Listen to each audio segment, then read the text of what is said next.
Good morning, everybody. New episode of Shift Your Mindset. Subscribe to the channel if you want to see more videos of this.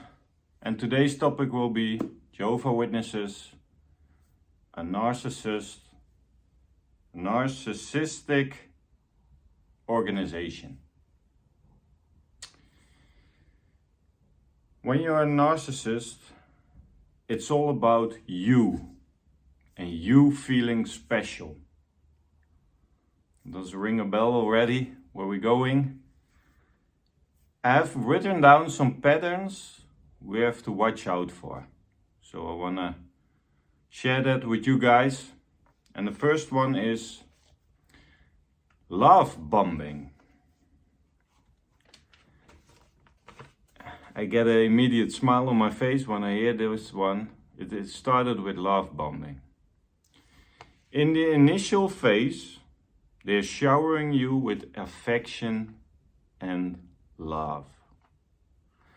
For all the people who are watching, maybe studying at the moment with the JW, becoming a Jehovah Witness,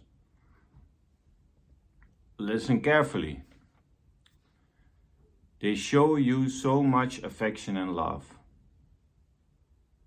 You don't have to trust me, you don't have to believe me, but my personal experience is that this is 100% true. I saw it in my 35 years as a Jehovah Witness. I saw newcomers coming into the congregation, getting hugs, getting attention, invited to dinner, invited to have a special evening, a gathering, inviting to go into ministry, everything.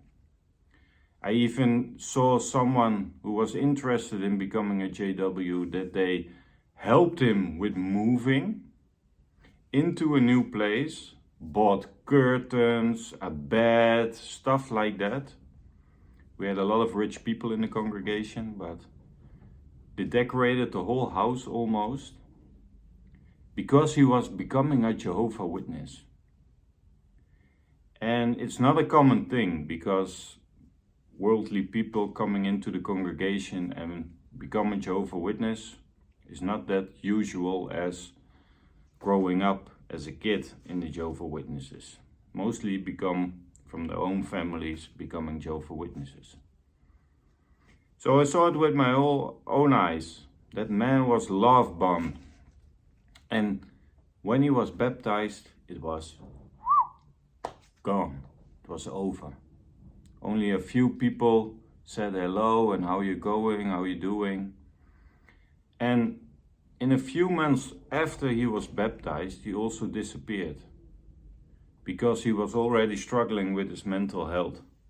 Because he was getting so used to the affection and the love he got from the brothers and sisters that after he was baptized, he was on his own.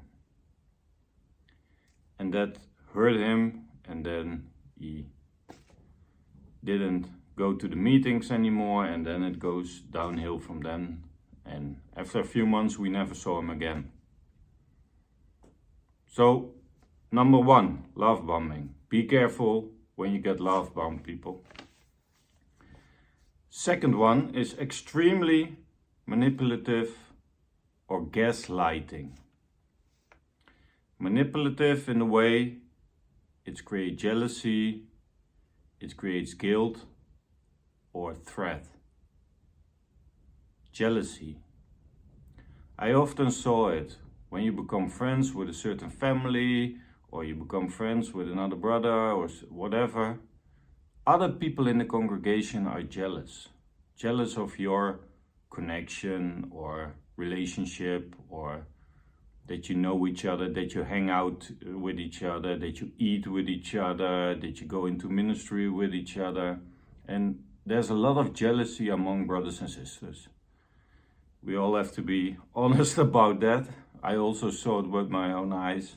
When you have someone around you, other people are already start gossiping. Guilt. They are extremely into guilt. if you do something wrong, Jehovah is watching you, you will not enter paradise, you will get to, no, hell doesn't exist, but they threaten you with everything. That's the third one, threat. They threaten you if you leave, that you lose your family, that you lose Jehovah's approval, that you lose everything. So that's the manipulative side. Gaslighting is different. Gaslighting is, for example, also speaking about past mistakes. Also personal experience. We had a brother, we had another sister, they were this fellowship, but they came back. So the whole congregation was clapping their hands and love bombing again, because you're starting over again as a JW. And every time there was something with that brother, when he was asking some questions about the organization, or he stayed away or whatever, every time they had to say something to him like, yeah, but he did that. Do you remember 4 years ago what he did? He was this fellowship for that and that and that. Hey, they are like an elephant in the congregation. They like a big fat elephant. Why? Because elephants have a good memory. And it's said that all the time, when someone has done something in their life and bettered their life, make a 180 degree in life, and they're doing good now, they always will be remembered for that one time they did that. They smoked a cigarette, or they said that, or whatever. They're always going back to the past.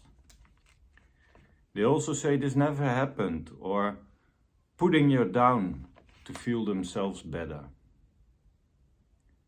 How much of us experience that others put us down just so they feel better themselves? The third one is they use a triangulation to tip the scale in their favor. Most of the time they use someone else. That's a triangulation. So you're alone and you are in the wrong. So that's why they come with two brothers to meet you at your house.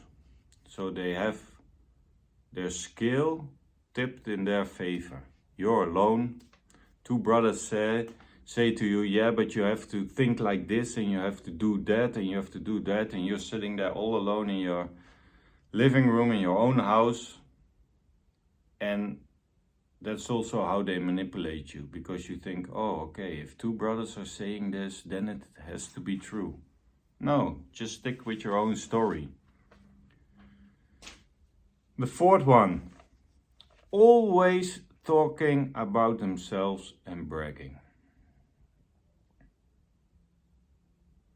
And I was thinking about this one because I know some brothers in the congregation who also always talking about themselves and bragging. But it's not for all the JWs in the congregation level. But I thought, hey, let's move the level higher. If we go to the governing body level together, and bear with me, what do you hear all the time now on the broadcast? The governing body decided. Pop, pop, pop, pop, pop. The governing body is pleased to announce. Pop, pop, pop. Where's Jesus?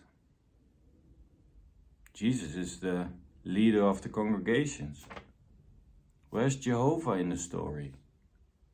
No, we're at this bottom level already for those narcissistic people at the top, that they just brag about themselves. We decided. All honor to ourselves. Fifth one, they never take responsibility for their actions. First thing that came into mind was new light. You never hear them, brothers and sisters, We're deeply sorry that we had it wrong. But the light is getting brighter. I was laying in my bed and I had an epiphany, and yes, Jehovah's Spirit came into the room and filled my whole room with light. And now we came to the conclusion that you can have a beard, brothers. And sisters, you can have your pants. No, they never tell you, sorry guys, excuse us. For 100 years we were in the wrong. But from today on, we'll do it better. We try to serve you guys better. And we're sorry for all the brothers who didn't get appointed in the last 100 years because of their beard. Brothers who were forced to step down as an elder because they have a beard. We are sorry for their brothers, for those brothers. We apologize. And we hope those brothers didn't left the truth because of us. If you do that, then it would be a sincere apology. But no.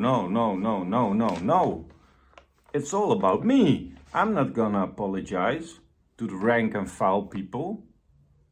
Let them suffer. We're always right. So they never take responsibility. 6th one.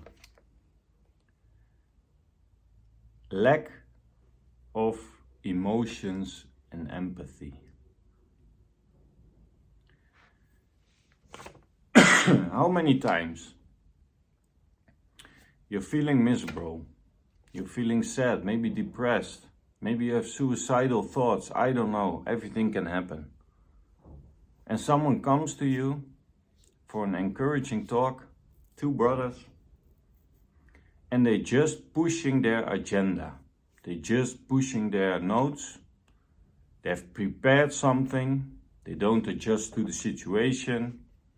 They don't go in open-minded.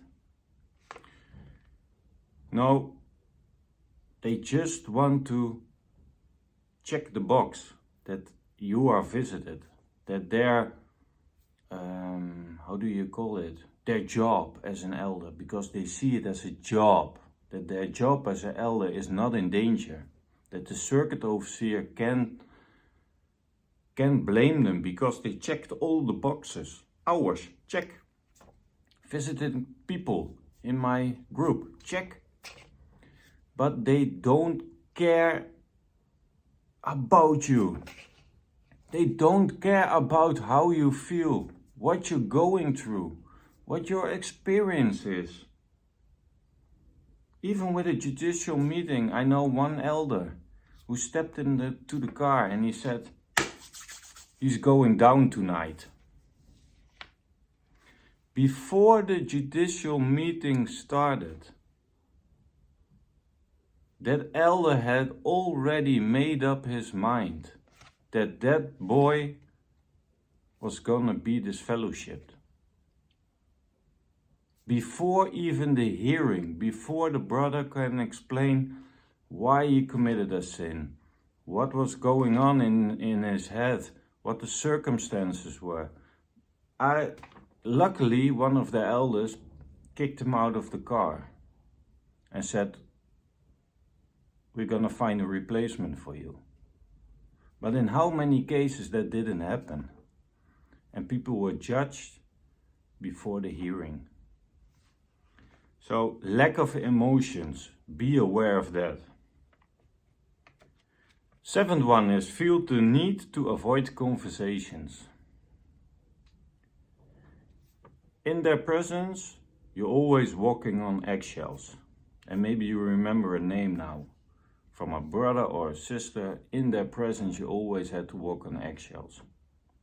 No accountability on their end. You always will be blamed, whatever happens. That's a classic one. The favorite one of mine is number 8. And I'm laughing already because it's the persecution complex.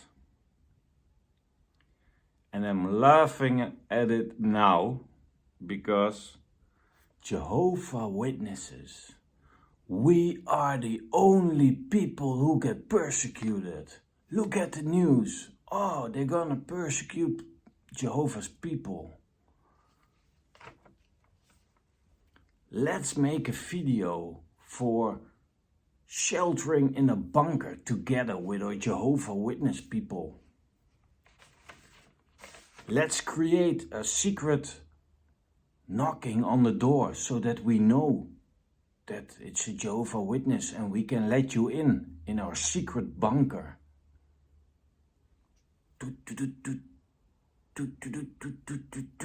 Yeah, that's a Jehovah Witness, he can come in. Videos about SWAT teams around Jehovah Witness people, ready to shoot them in broad daylight. How stupid are we gonna let this be? Just think about it. For the ones who still believe in the persecution complex after this, go to persecution.org. There's a lot of denominations, also Christianity denominations, all over the world getting persecuted. Hundreds of millions of people around the world are persecuted for their faith, their belief, their gender, their race, whatever. Jehovah Witnesses, sorry to say, but you're not the only one. Stop feeling special. And one tip for all the Jehovah Witnesses out there. Prosecution is not persecution. It's very valid that you get prosecuted by the court for child sexual abuse. It's not persecution on Jehovah's people, it's a prosecution of people who did wrong, and that are facts. Child sexual abuse is a fact within the Jehovah Witnesses. Jehovah Witnesses were laughing at the church 2 years before the government put their eyes on the Jehovah Witness organization. We were laughing at the Catholic Church and all the priests who abused children. That never happens here. It happened. And you get prosecuted for that. And that's a good thing, because you guys are covering all those things up. And it's not Satan, it's not whatever. It's Jehovah who's cleansing the organization. Cleaning the organization, you can say that. There's no one persecuting you. No, they are holding you accountable for the horrible things that happened in your organization. And that's a good thing. The last one I want to tell you about is the fog method. Fear, obligation, and guilt. We begin with love bombing. Then you can never leave. Why? Because from childhood on, we be conditioned in a way that you can't make it without the organization. And from childhood on, they're brainwashing you to have no friends outside of your faith, of your religion. So my whole support system is gone from childhood on. You need a support system in order to manage and leave the organization. They know if they pull away your support system, that you have no one to turn to. So the obligation is to stay. Your fear is I can't make it in the outside world without the organization. You're feeling guilty for leaving the organization because you have no support system and you let people down. And that's the brainwash from day one. You let people down if you leave this organization. You cannot make it without the organization. Fear. You have the obligation to stay forever till you die in this organization. And because they take out away your support system, they take away your future paradise, you are obligated to stay in that miserable religion, that miserable organization. So these are patterns you have to watch out for if you're dealing with narcissistic people or organization. I think you know what my conclusion is, but I'm happy to say it again. 100% sure every pattern I explained to you guys, what's typical for a narcissistic person, people or organization or relationship, it's 101. It's 101. So watch out for the signs. If you're studying with JWs, watch this video. Look in your own life what's happening around you.